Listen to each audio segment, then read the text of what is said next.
Assalamualaikum warahmatullahi wabarakatuh. Di sini saya akan menyampaikan laporan literasi dari mata kuliah pengelolaan pendidikan, yaitu mengenai pengelolaan keuangan pendidikan. Nah, menurut Depdiknas pada tahun 2000 bahwa pengelolaan keuangan merupakan tindakan pengurusan dan ketatausahaan keuangan yang meliputi pencatatan, perencanaan, kemudian pelaksanaan, pertanggungjawaban, dan pelaporan. Dengan demikian, pengelolaan keuangan dapat diartikan sebagai rangkaian aktivitas mengatur keuangan sekolah, mulai dari perencanaan, pembukuan, pembelanjaan, pengawasan, dan pertanggungjawaban keuangan sekolah. Tujuan pengelolaan keuangan pendidikan. Tujuan yang pertama yaitu pemanfaatan dan untuk agar dana sekolah itu lebih efektif dan efisien. Lalu yang kedua, penggunaan keuangan sekolah bisa lebih transparan dan akuntabilitasnya itu terjamin. Lalu yang ketiga, untuk meminimalkan penyalahgunaan anggaran sekolah.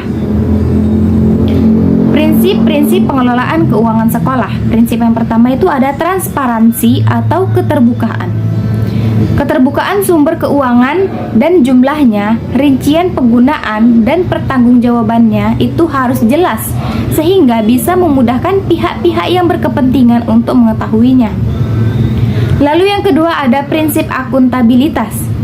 Akuntabilitas ini dalam manajemen keuangan berarti penggunaan uang sekolah dapat dipertanggungjawabkan sesuai dengan perencanaan yang telah ditetapkan. Berdasarkan perencanaan yang telah ditetapkan dan peraturan yang berlaku, maka pihak sekolah membelanjakan uang secara bertanggung jawab. Lalu, prinsip yang ketiga ada prinsip efektivitas. Nah, manajemen keuangan dikatakan memenuhi prinsip efektivitas jika kegiatan yang dilakukan dapat membiayai aktivitas dalam rangka mencapai tujuan lembaga yang bersangkutan dan kualitatif outcomes-nya itu sesuai dengan rencana yang ditetapkan. Lalu yang keempat ada efisiensi, yaitu perbandingan yang terbaik antara input dan outputnya, atau antara daya dan hasil. Perbandingan tersebut dapat dilihat dari dua hal. Yang pertama, dilihat dari penggunaan waktu, tenaga, dan biaya. Lalu yang kedua, dapat dilihat dari segi hasil. Hasilnya dapat dinyatakan efisien jika penggunaan waktu, tenaga, dan biaya tertentu memberikan hasil yang sebanyak-banyaknya, baik kualitas maupun kuantitasnya. Nah, pembagian tugas pengelola keuangan sekolah. Yang pertama itu otorisator, yaitu penjabat yang diberi wewenang untuk mengambil tindakan yang mengakibatkan penerimaan dan pengeluaran anggaran.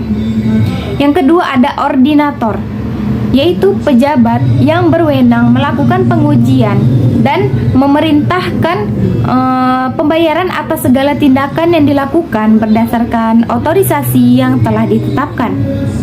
Yang ketiga ada bendaharawan, pejabat yang berwenang untuk melakukan penerimaan, terus penyimpanan, dan pengeluaran uang, serta diwajibkan untuk membuat perhitungan dan pertanggungjawaban.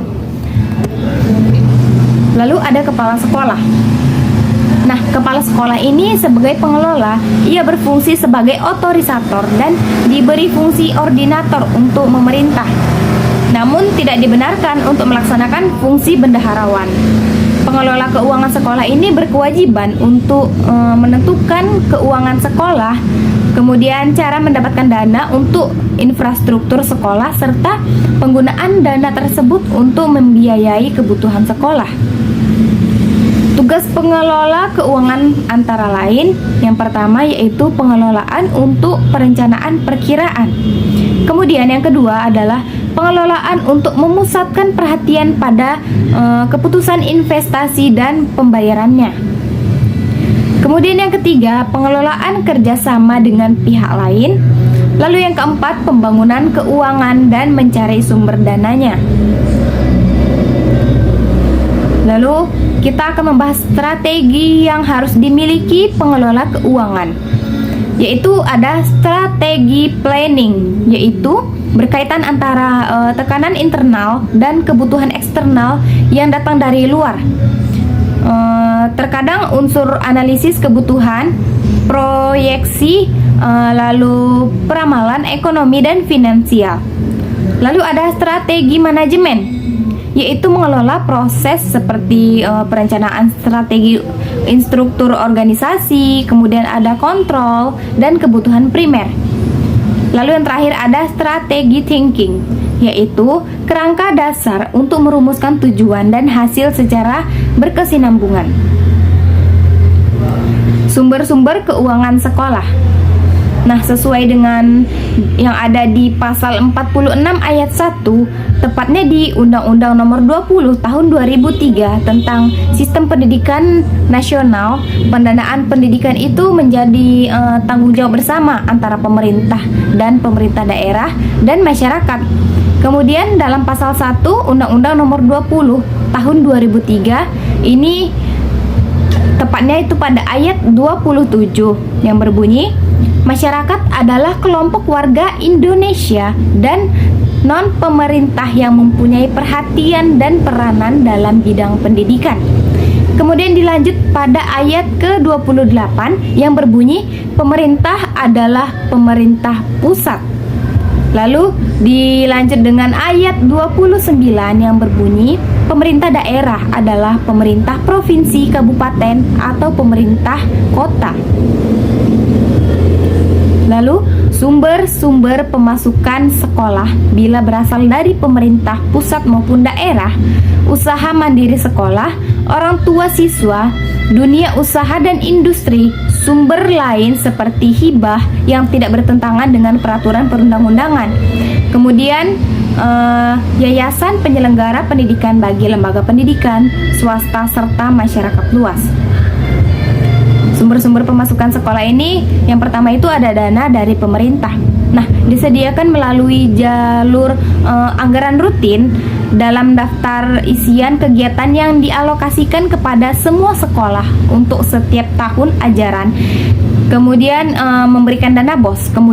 Dana BOS ini adalah bantuan operasional sekolah dari APBD yang didistribusikan ke sekolah-sekolah untuk membiayai pengeluaran rutin atau operasional non-gaji. Kemudian ada dana dari orang tua siswa. Nah, pendanaan dari masyarakat ini dikenal dengan iuran komite.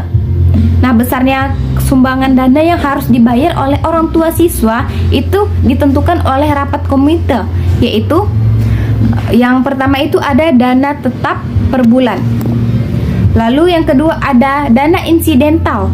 Nah, dibebankan kepada siswa baru yang biasanya hanya 1 kali dalam 3 tahun menjadi siswa, atau pembayaran dapat diangsur. Lalu yang terakhir ada dana sukarela. Setelah itu ada dana dari masyarakat. Nah, sumbangan yang tidak mengikat dari anggota-anggota masyarakat sekolah yang menaruh perhatian terhadap kegiatan pendidikan di suatu sekolah. Sumbangan ini merupakan wujud dari kepedulian untuk membantu kemajuan pendidikan. Dana diterima dari perorangan, dari suatu organisasi, yayasan, dan lain-lain. Lalu ada dana dari alumni. Dana dari alumni ini pengumpulannya melalui acara-acara reuni. Kemudian ada dana dari peserta kegiatan. Nah, dana dari peserta sendiri ini yang menikmati pelayanan kegiatan pendidikan tambahan atau ekstrakurikuler seperti pelatihan komputer, kursus bahasa Inggris, maupun kursus bahasa-bahasa yang lain ataupun keterampilan lainnya. Kemudian yang terakhir dana dari kegiatan wirausaha. Nah, pengelolaannya ini dapat dilakukan oleh staf sekolah atau para siswa, misalnya koperasi, kantin sekolah, bazar tahunan, wartel, usaha fotokopi, dan yang lain. Nah, sekian laporan literasi dari saya akhiri dengan wassalamualaikum warahmatullahi wabarakatuh.